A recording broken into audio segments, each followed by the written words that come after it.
I am Worf, son of Moog, House of Mortok, son of Sergei, House of Rashenko, bane to the Duras family, slayer of Gowron. It is not funny, but I get it. Hi guys, Q264 here, and today we're talking about Picard Season 3, Episode 3, titled 17 Seconds. There are spoilers in this video because the way I do my reviews is we kind of break down through the plot and I share my thoughts and review as we go, and then I give a little recap at the end. For those new here, where I'm coming from is I am a longtime Star Trek fan, particularly TNG and DS9 era. I do not like New Trek. I do not like Picard Season 1 or Season 2. Really didn't like him at all. However, I wanted to give Season 3 a chance because we had a new showrunner, and I am liking it so far, 3 episodes in. However, while this episode, I think, has probably the best scene of the show, it also has one of the worst scenes of the season, and we're going to get all that here in a minute. Let's go ahead and jump into the review. All right, so we open up this episode right where we left off in the last episode with the Titan trying to outrun the Shrike by escaping into the nebula. The nebula does cut out the sensors, so both ships cannot find each other, and it's easier for the Titan to hide, which is good because the Shrike clearly outguns the Titan. And unlike the last couple episodes, we move directly into the title drop at this point, which is, of course, 17 seconds. I would say this is probably the weakest title so far out of the first 3 episodes, but again, there's only 3 episodes, so saying it's the weakest out of the 3 doesn't really mean a whole lot. Then we get a flashback with Riker and Picard on Earth, and they're celebrating the birth of Thaddeus, which is Riker and Troy's son. Unfortunately, the decisions that they made from Picard Season 1 have to be carried over into this, and obviously we know Thaddeus is killed later. Now, they do de-age Riker and Picard for this scene, and it looks okay when you're taking into account the budget they probably had to work with and the fact it's a TV show. I think it's okay. I think it works well enough. It looks close enough to being a post-Nemesis. It is kind of funny, though, because one of the criticisms I have for this season still, even though I am liking it so far, is how dark everything is, the dark lighting. I'm just not a fan. I will never be a fan of this. But the dark lighting does help cover up the de-aging here. And this whole conversation between Riker and Picard does come full circle within this episode, which is one of the things I do like about this season. One of the things that works in this season, the thing I like the most about this season, is that the writing has a point, the dialogue has a point, and it's all driving to something, and it ties back together. Just the writing is at a better level by leaps and bounds over what we got in Season 1 and 2. Not even close. Then we're back to present day, and the Titan is in the nebula, and Shaw assigns a couple crewmen to go look out the window for visual confirmation of the Shrike because, of course, the sensors are down. Neither ship can see each other in the nebula, and so, you know, the only way you can actually see what's going on is look out the window. Then we get Ensign LaForge visiting Seven, and Seven is still confined to quarters for insubordination because she did disobey direct order from Captain Shaw and helping out Picard and Riker. So she is confined to quarters, but LaForge does visit her and basically gives her a little emotional pick-me-up, I guess, to kind of reinforce her decision for insubordination in order to help her friends. And, you know, I'm kind of torn on this. I mean, it makes sense, I think, with the characters, but you know me, I'm always for the chain of command here. So at least there's repercussions that are being put out. And you do get, this is also the first chance you really get to see Ensign LaForge really doing anything.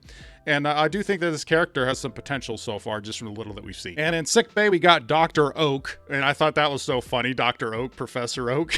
Who's that Pokemon? I slapped Wesley. And she's a Trill doctor, and she doesn't like Dr. Crusher helping out in sickbay because she has not been involved directly with Starfleet in 20 years. So Dr. Oak's like, I don't have time to catch you up on 20 years of advancement. You know, and it's a little bit of subplot in this episode and may carry over to the next episode. I don't know. But there is a little bit of this subplot with with Dr. Oak not really wanting Dr. Crusher and sickbay helping out. But then Riker and Picard show up to sickbay, and Riker and Jack step out so Picard and Beverly can have their conversation, because Picard has a lot to say and a lot of questions, obviously, because he's got a son now. And the only thing, this is the best scene. Like, I really like the dialogue between Picard and Beverly here. However, in the back of my mind, like initially, I was just like, wait, there's still a lot of injured people. How come there's nobody in sickbay all of a sudden? Did everybody step out? I did think it was kind of weird, but I kind of put that aside. And if you just focus on the dialogue between the two, I think this is the best scene of the show. Like, I think very sharply written. Picard says, I didn't know that I would never see you again, that I would wonder for years what it is that I had done, having no idea it was really all about what you had done. And Picard even says, you made the choice for me. Beverly has her point of view, obviously. And she says, I thought I could protect my kid. I didn't know if I could protect yours. So you kind of get where she's coming from. But I definitely think she's in the wrong. She removed the choice from Picard. Picard didn't even know he had a kid.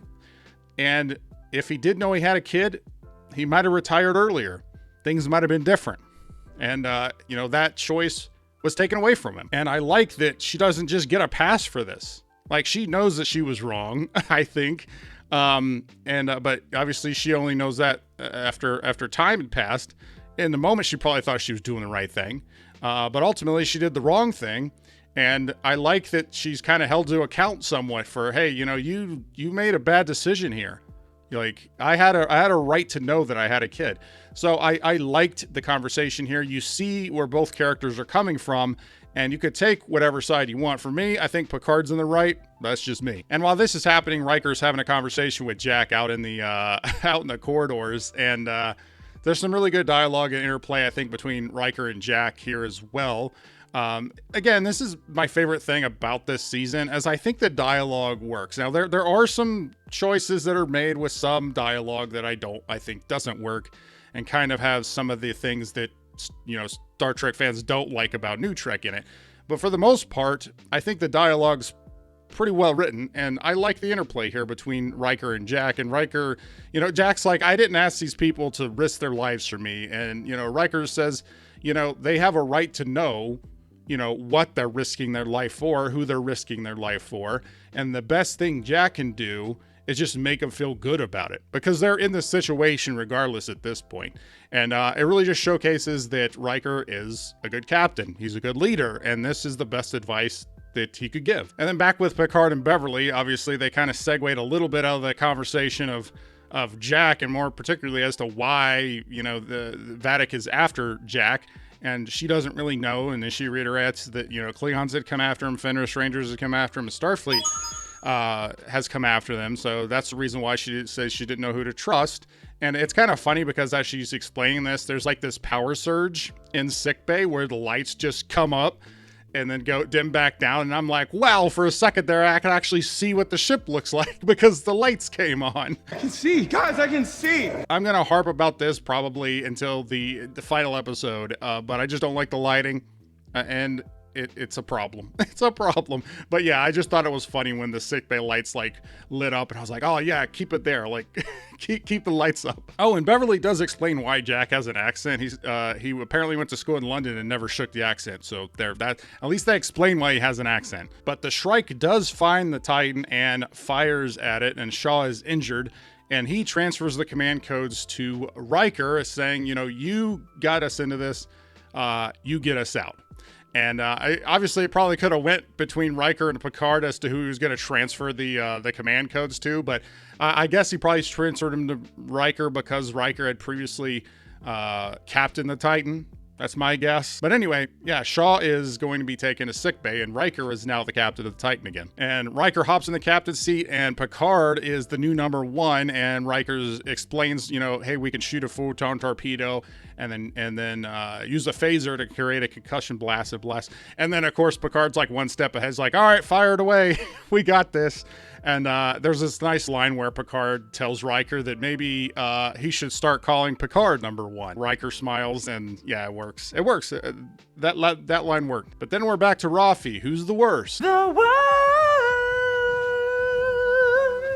She's the worst in the world. And she wakes up and threatens to shoot Worf, who quickly disarms her. And then we get the best line of the episode, which is, I am Worf, son of Moog, house of Mortok, son of Sergei, house of Rashenko, bane to the Duras family, slayer of Gowron. I've made some chamomile tea. Do you take sugar? It is not funny, but I get it. And Worf has always been one of my favorite Star Trek characters. He's in my top 10 favorite Star Trek characters. I love seeing him back. Michael Dorn is great as this character. I would love a Worf show. I've said I would love a Worf show for like 20 years now. Ever since Enterprise went off the air, I was like, can we get a Worf show? That'd be nice. I would say it almost offsets Raffi's terribleness. Maybe it does. It does. Worf offsets how terrible Raffi is. And Raffi obviously realizes that Worf is her handler, the one that she's been talking to. And Worf says that he isn't Starfleet, but his concerns align with theirs. So obviously he has his own motivations and reasons to being there. And while he is working with Starfleet, he's not back with Starfleet. So as far as what happened between, Nemesis and this, it's up in the air, particularly because they don't address the comics or the expanded novels or anything like that. But the children love the books. I think it's funny because, Worf says, I told you to disengage because I thought you'd get yourself killed. And then Raffi immediately blames Worf and says that he blew her cover, which is ridiculous, but it's right on brand for Raffi because she's the most selfish character in Star Trek history. I'll do what I want. I think she'd make a great Ferengi. I think she's more selfish than a Ferengi. She blames everybody for her problems. I have complained about this, since the first episode of Picard. Like, I have complained about Raffi, and at least her character is consistently annoying. I guess that's a positive. And then Worf says she has the heart of a warrior and the instincts. And I was just like, Worf, let's not blow smoke. Raffi sucks. We all know Raffi sucks. And no matter how awesome, you are, Worf, offsetting Raffi, that's a gigantic task. You're better off slaying Gowron again. That is a joke. I get it.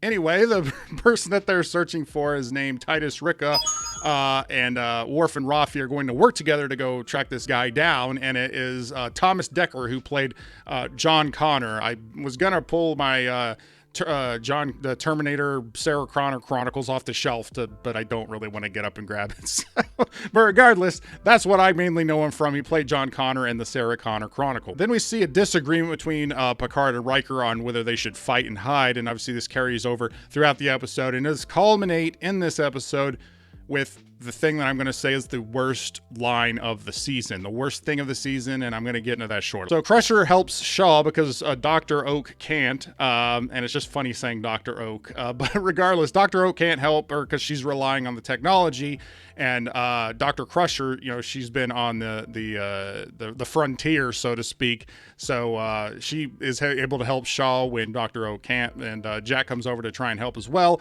and Shaw asks Jack, how is it that they're still able to find us in this nebula? And it kind of triggers something for Jack, like, okay, I think I have an idea. And back on the bridge, we see that the nebula is more than just a nebula. It's some unknown anomaly. There's a gravity well in the center, and there's some other things going on within this nebula. It's not your standard nebula. But the Titan escapes the non-nebula nebula and tries to go to warp, and the Shrike uses the portal gun. That's right, the portal gun. It has a giant portal gun in the front, and, as this portal appears, this little mini, singularity wormhole that appears, it just transports the Titan right back in front of the Shrike so it can't escape. Here's my nitpick, okay?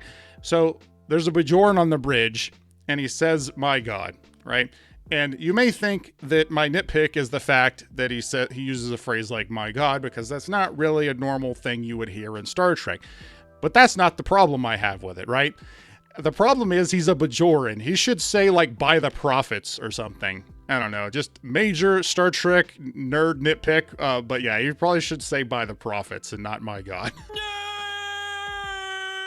And the Titan tries to escape again, but the same thing happens. The portal gun just transports him right in back of the Shrike. And Picard is still insisting on fighting here, and Riker orders them back into the anomaly to hide out. And then we cut back to Metallis Prime, which I made a comment in my first episode review. I thought Metalis Prime was specifically named after Terry Metalis, but it turns out no, Metalis Prime existed prior to Terry Metalis, and but still, that's I had no idea that was a thing, but that's a smart choice for Terry Metalis to find a planet that was named after him, that wasn't actually named after him, and use it in this season. And Raffi insults Worf's warrior gear, and he says, it's casual. And then Raffi says, where do you wear that to? A Tuesday beheading. And you know what? I made a joke about this before, that it's not really even a joke. I don't like the beheadings. What's up with the decapitations, the beheadings in New Trek, and Picard in particular? Like, it just doesn't, decapitations are not Star Trek. Like, I don't understand why that's a regular thing. And now we're getting jokes about beheadings here in this episode. And we had 2 decapitations in the last episode. Yeah, so don't ask. Regardless, Worf does catch John Connor by freaking using a wrestling move and just slamming him through a table. And Worf basically salvages this terrible beheading decapitation thing by saying, beheadings are on Wednesdays. I love Worf and his deadpan like delivery of this. I think it pulls off the joke. I think it actually does, and I don't even like the fact that they're joking about decapitations, but I think it kind of pulls it off. I think it makes it work. So Jack goes to Seven, who's a former Fenris Ranger, unfortunately, that we know from season 1. Of Picard that I'd like to forget. But regardless, she is a former Fenris Ranger, and Jack, is like, hey, what about blood in the water? Like, what do you think it is that they're tracking us? There's something that's happening. Like, do you have an idea what it is? And she says we could have a deuterium leak, and that if that's the case, then there could be a saboteur on board or somebody causing this. So in helping out the Shrike find them. But obviously Seven can't leave because she's confined to quarters, but that's okay. Jack can just punch the security guard and they can get out of there. So Seven and Jack go to try and figure out where this, where this leak could be coming from and who's sabotaging this. And, Jack is trying to fix this. And then we get the guy who we all knew was suspect from the very beginning, highly sus, from episode 1 and episode 2. And I thought about mentioning him in my reviews, but I was like, it's fairly obvious. But that guy comes in and he beats the crap out of Jack. And when Jack tries to fight back and punch him in the face, his face melts.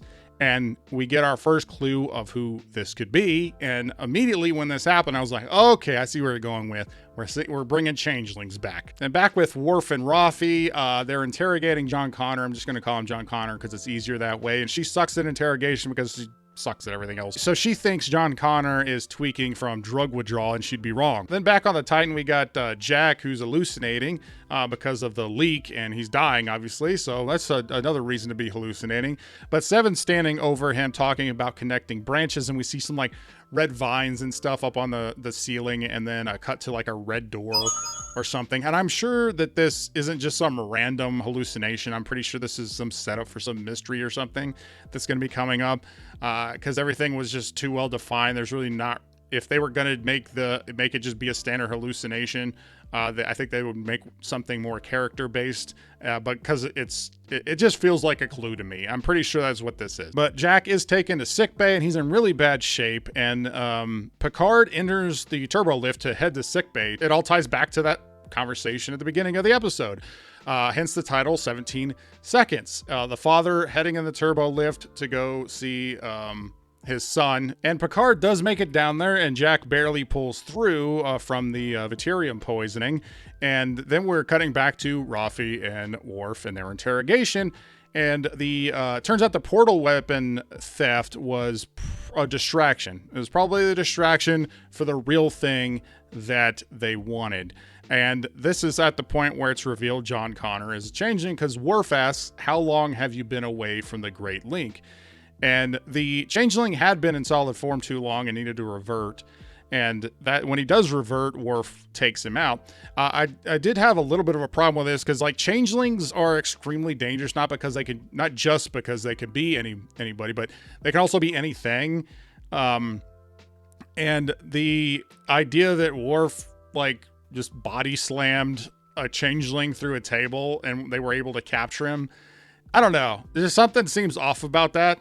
It just doesn't seem in line with the changelings as they were shown in Deep Space Nine. It just doesn't. Hold up. Wait a minute. Something ain't right. Now, the changelings being in solid form too long and needing to revert, that's obviously correct and from Deep Space Nine. However, I just don't know why he would let him, like a changeling would let himself get, body slammed through a table and then handcuffed. And even if he's handcuffed, like changelings have been shown to like break out of that. So I don't know. It's interesting. I don't know. I just have a few questions about that. And then we get Worf talking about Odo. He doesn't mention Odo by name, but we all know that's who he's talking about. He's talking about a friend from the Great Link, and apparently a rogue group of changelings split off from the Great Link after the Dominion War and have been actively seeking the destruction of the Federation and Starfleet. And I don't know, like everything we know about the changelings, I just don't know if I buy that. Maybe one or two. The whole thing with changelings is, especially ones that are from the Great Link, like they don't have a whole lot of individuality. But regardless, the idea that a bunch of them breaking off to continue the fight, I don't know. It doesn't seem like something that a changeling from the Great Link would do. And maybe if you had some changelings that were never a part of the Great Link, I don't know.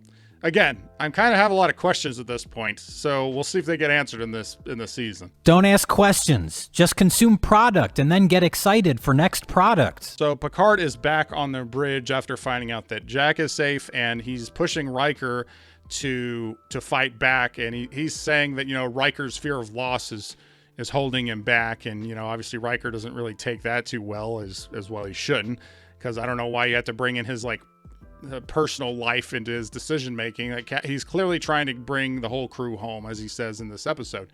And Jack tells Seven that, hey, there's a changeling on board, and as she's relaying the message to the bridge, it's too late. An explosion goes off and it shuts down warp capability, so they can no longer run, even if that's what they want to do. Picard continues to push for attack, and Riker does finally decide to fire at the Shrike. But once again, the Shrike uses the portal weapon and sends the photon torpedoes back at the Titan, shutting down their engines completely and sending them falling into the anomaly's gravity well. And that's when we get the worst line of the season so far. I have a lot of problems with this. Riker turns to Picard and tells him to remove himself from the bridge. You just killed us all. That's what he says. Remove yourself from the bridge. You just killed us all. This is not in character at all. This is a terrible thing to do as a captain in front of your bridge crew, to say something like this. The idea that Riker being friends with Picard on top of that. And I don't like this at all. Here's my thing, as I think this line was added in post. I think this was added in post because we don't see Jonathan Frakes saying this. We don't see Riker saying this. We just see behind Riker's head and Picard in the background there. We don't see him mouth these lines. So I think they added this in post. That's what I'm thinking happened, because most likely, here's the thing, is you didn't need to have Riker say anything.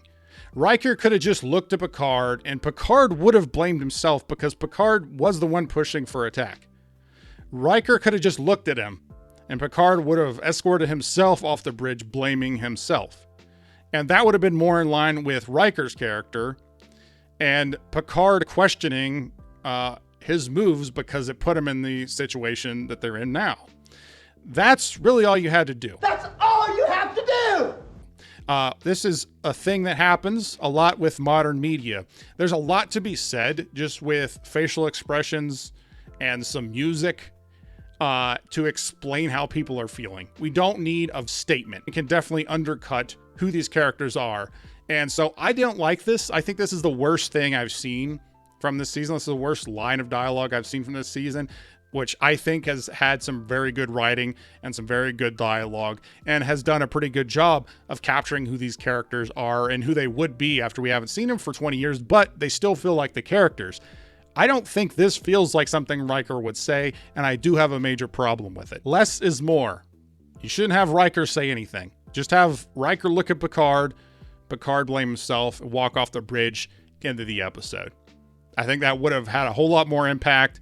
And I just don't like this line. It just seems so out of character. Not a fan of it. And then the episode ends with the Titan sinking into the gravity well. So we're going to pick up from that in the next episode and see how they get out of this situation. Got changelings running around. We still don't know how Vadic ties into this. I guess, is she working with a changeling? We still don't really know why they're after Jack. We still don't have an idea for that. Still don't know who Vadic is. They still haven't gotten rid of the changeling they know that's on board. So there's a lot of stuff going on here. And then Worf and Raffi went off on their own thing.